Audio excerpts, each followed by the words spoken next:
ఇంకా విచిత్రం, నాకు ఇంకా గమ్మత్ అనిపించింది ఆయన. అధ్యక్ష ఆయన ఏమైనా స్వాతంత్ర ఉద్యమం చేసి జైలుకి పోయింది అధ్యక్ష? ఏం చేసిపోయింది అధ్యక్ష జైలుకి? ఆయన ఏదో పెద్ద సానుభూతి. మేము పోలేదా జైలుకి? వరంగల్ జైలుకి నేను కూడా పోయిన తెలంగాణ ఉద్యమంలో. ఎస్ ఉన్నాం, అక్కడ బరాబర్ ఉన్నాం. మీరెందుకు పోయినరంటే నేను అడుగుతున్నా ఈరోజు. ఎస్ మీ ఇంటికి ఇవ్వాలని జూబ్లీ హిల్స్ ప్యాలెస్ మీదకి ప్రైవేట్ డ్రోన్ పంపితే ఊకుంటావా?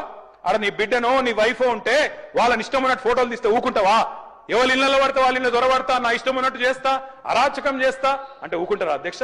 ఇది పద్ధతేనా అధ్యక్ష? అంటే మీ కాడికి వచ్చేవరకే కుటుంబాలు, మీ కాడి కొరకు వచ్చేవరకే భార్య పిల్లలు, వేరే వాళ్ళకి లేరా అధ్యక్ష భార్య పిల్లలు? మీరు ఆనాడు ఇష్టం ఉన్నట్టు మాట్లాడినప్పుడు, లేని రంకులు అంటగట్టినప్పుడు, ఇష్టం ఉన్న సంబంధాలు మాట్లాడినప్పుడు ఆ రోజు లేవా నీతులు? చివరికి మా ఇంట్లో పిల్లల్ని కూడా తిట్టింది మీరు కాదా? ఆనాడు మా ఇంట్లో చిన్న చిన్న పిల్లల్ని పట్టుకొని, మైనర్ పిల్లల్ని పట్టుకొని బూతులు మాట్లాడింది మీరు కాదా? మీరేదో పెద్ద సానుభూతి కోసం మాట్లాడితే ఏం పని చేసిపోయినా మీరు జైలు. అయినా నేను అడుగుతున్నా ముఖ్యమంత్రి గారు, నేను అడుగుతున్నా అధ్యక్ష, జైలుకి ఎవరు పంపుతారు అధ్యక్ష? ప్రభుత్వాలు పంపుతాయా? కోర్టులు పంపుతాయి. కోర్టులో మీరు ఛాలెంజ్ చేసినారు, నన్ను రిమాండ్కి పంపొద్దు అని మీ లాయర్లు అడిగినారు. కోర్టు కాదు మీరు జైలుకే పోవాలని చెప్పింది. మేమేం చేస్తాం దానికి? రిమాండ్కు పంపేది మేం కాదు సార్, మీరు కాదు.